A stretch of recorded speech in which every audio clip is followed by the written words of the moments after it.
Atlas Mountain Race, c'est 1300 km, plus de 20 000 mètres de dénivelé positif. C'est top 5 des courses les plus difficiles aujourd'hui au monde.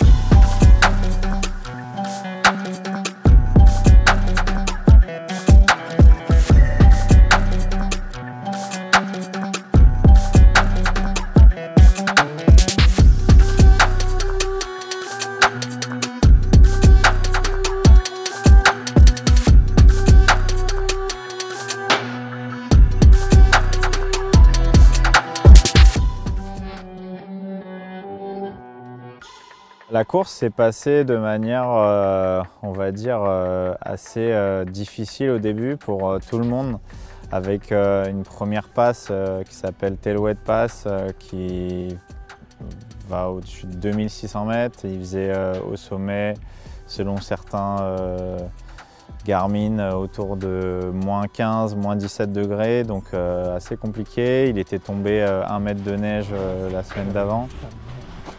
Ah, ça me rappelle malade à cette connerie là. Putain. Ah, ça me manque. Ça me manque. J'étais prêt à ça. Après, j'étais pas forcément prêt à la vitesse à laquelle ça part maintenant en ultra. J'étais très vite dans le top 5 avec des athlètes comme Sébastien Breuer, Mathieu Desmarquis, Robin qui ensuite l'a emporté, et surtout Justinas Levica qui est un athlète très très fort physiquement et qui est parti extrêmement vite. Et on est sur des vitesses de course sur route classiques en ultra endurance, sauf qu'on est en VTT. Et voilà, je suis resté entre la 5 et la 10e place pendant 300 km.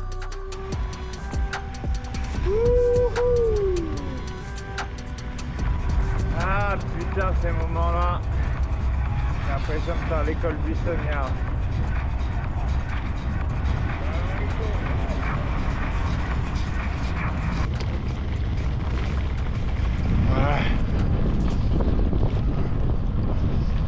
Désolé pour la tenue, mais je sors de la douche. Non, je sors de la nuit. Ouais, j'ai accéléré un peu là, à partir de 8 h. Pour me remettre dedans. On va mettre un coup à 500, un coup à 1000, puis on verra. Pour l'instant, ça roule trop vite pour moi.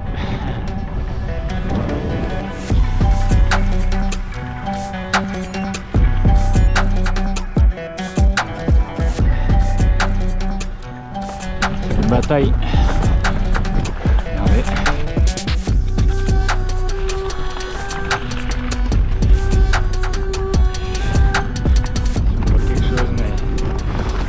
Ostentatoire. C'est dur. C'est dur. J'avais déjà trouvé ça dur en octobre. Mais là, après une nuit blanche, parce que la dernière fois je suis arrivé là, il était pareil. On était parti plus tôt.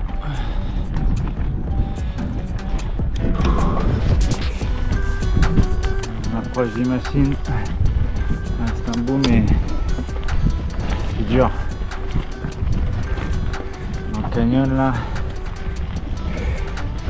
on monte, on descend, on monte, on descend. Pousser le vélo. On a eu droit pendant 5-6 bornes cette nuit, mais là. Toujours comme ça, quand on est toujours hyper tendu, c'est pas facile. En fait, c'est de la concentration maximale pendant 70 heures, 80 heures. Enfin, c'est chaud quoi. Il suffit d'un caillou, on coupe un pneu, une erreur de pilotage, on tombe de 10 mètres. Il y a des descentes qui font 60 km, hein, donc 60 km de nuit ou de jour, c'est pas évident. Des montées où il faut quand même faire très attention. Et puis voilà, il faut rouler 2 jours de nuit. Ça fait 21 heures de vélo par jour sur 24. J'ai été un peu agressif sur le pilotage et voilà, je voulais revenir absolument sur Mattia ou en tous les cas rester dans son périmètre. Et j'ai explosé mon pneu arrière sur un espèce de silex qui faisait la taille de ma main, quoi.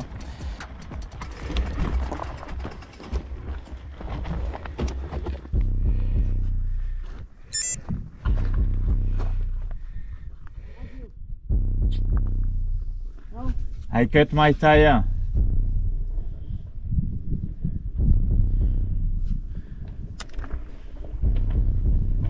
What do you do, sorry? I cut my tire. I just cut just there. Small stone. I don't know. I don't know if it's working. Let me see. I have tube, but after it's tubeless, maybe it's not working. No? What? Ah, fuck. Okay, this one. Okay,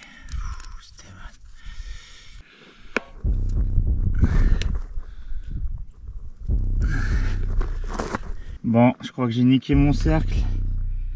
J'ai niqué mon cercle comme un connard. Une jante à 3000 €. Putain. J'arrivais pas à monter le truc, j'ai essayé de le faire avec des démonte-pneus, voilà. C'est comme ça, c'est la vie. Putain. Je crois que c'est mort. Je crois que c'est mort. J'ai essayé de rattraper le coup comme ça, mais je pense que je vais aggraver le truc. Là, j'étais un peu dépité sur le coup. Je pensais que j'allais pouvoir réparer. Je pensais que je pourrais rouler encore en tubeless. Évidemment, c'était pas possible. Donc, j'ai mis une première chambre à air. J'espère que c'était une fausse alerte et que j'ai pas explosé ma jante, mais je suis vraiment un con, putain. Ah, idiot, idiot. Et pour moi, la course a été finie à ce moment-là. Je pensais que je repartirais pas. Je pense que le commun des mortels, il a le nombre de problèmes que j'ai eu sur ces périodes de 10-15 heures. Bah, il arrête le vélo pour quelques mois, je pense. Parce que exploser son pneu après une préparation de 4-5 mois, mais le pneu était découpé sur 6-7 cm. Bon, c'est une chose, mais après l'enchaînement de conneries qui m'arrivent, le fait que je trouve pas de chambre à air de 26 pouces, au total je perds presque 10 heures. 10 heures sur une course d'ultra, quand tu perds 10 heures, tu perds 10 places. Bonjour monsieur, je cherche des chambres à air de vélo. Des chambres à air de vélo. Ah oui, chérie. chérie, هذا. كاين 27 كاين 700. 24. 27,5 ou 650. voilà, هذا ما تلقاش واقيلا. Tu sais, je dois acheter des chambres à air, je sais où je peux acheter ici. Au coin là. Il est fermé là. À 10 heures peut-être. Ouais, donc moment fort, ouais, cette crevaison. Et puis voilà, après, les moments extraordinaires au Maroc, ils sont nombreux. Les rencontres avec les gens qui me donnent de la, comment ils appelaient ça, je voulais de la glu et eux ils appellent ça la colle spéciale et ils me donnent la colle spéciale pour me recoller mon strap sur ma roue et en fait évidemment ça colle pas bien. Ici on essaie de mettre de la glu. Et toute la team. Regardez, ça touche le cadre.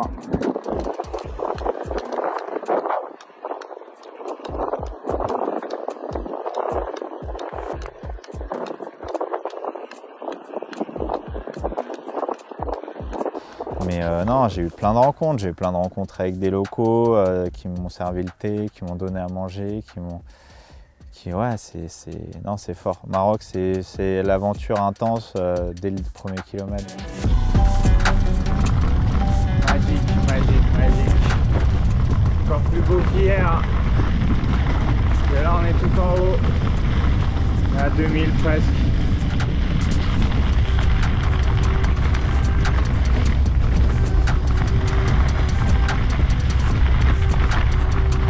Ah, c'est magique. Qu'est-ce que c'est beau, putain. C'est trop beau. au fond, la course, je m'en fous quand je vois ça. Plus rien qu'à grâce à mes yeux. Oh là là. Attention, on voit comme c'est beau, comme c'est beau, comme c'est beau.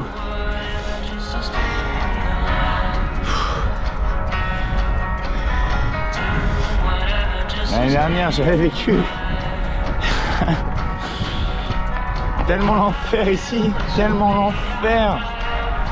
J'ai cru que j'allais jamais arriver en haut, quoi. Je rampais. Mon pote Christophe, mon pote belge Christophe Dickman, qui peut témoigner, il m'a retrouvé allongé par terre au milieu pour que je l'entende passer. En fait, c'est trop beau, quoi. Ah, on profite pas assez hein, des paysages. Ah putain. Ah, je suis mon meilleur public, hein. Heureusement, parce que sinon ça serait long parfois.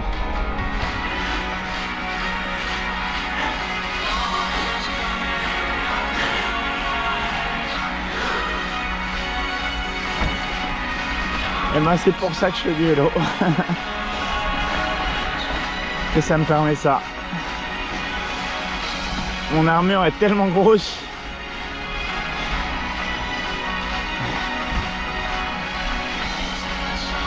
Il me faut 90 heures sans dormir. Ou presque. Pour pouvoir débloquer. Ah, putain. Ah, quelle chance, quelle chance.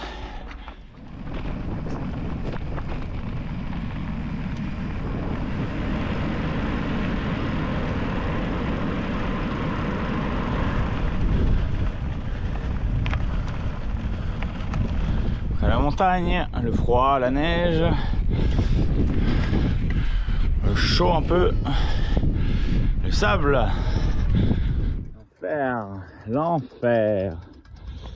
Je préférais quand c'était un peu humide, hein, parce que là, bonne chance à tous, en direct de la plage. Ça dure 18 km comme ça.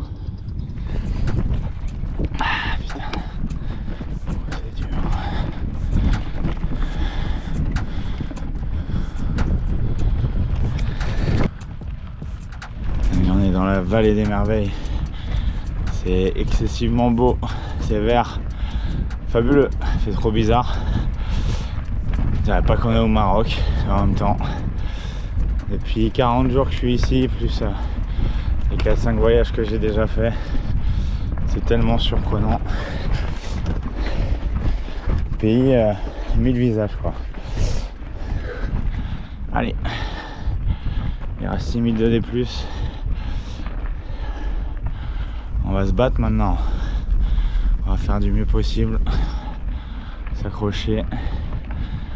Tenter de garder cette 5e place. Je reviens sur la fin et on arrive à 3. Je discute avec les gars pour leur dire on a le même niveau, qu'est-ce qu'on fait. Donc jusqu'au bout, ça a été une bataille avec un petit désaccord avec le Sud-Africain qui m'a attaqué pendant que je dormais 15 minutes. Mais ça fait partie du jeu, c'est de l'ultra, quoi. Les amis, il reste une dizaine de kilomètres. Kilomètres difficiles. Regardez.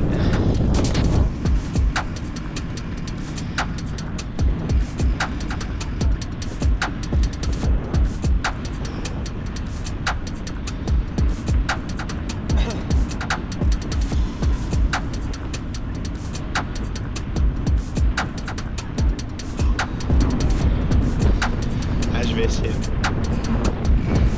pas trop craquer.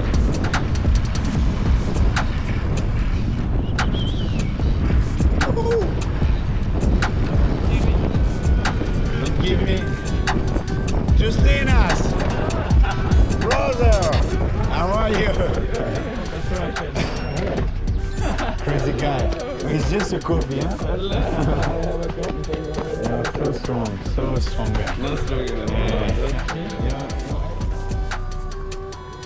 et je reviens, j'ai vécu quelque chose de fort et c'est la liberté, quoi. Le Maroc, même si c'est un royaume, c'est un territoire pour les sportifs qui est quand même un espèce de joyau brut. Et non, j'adore ça, j'adore me balader en VTT là-bas.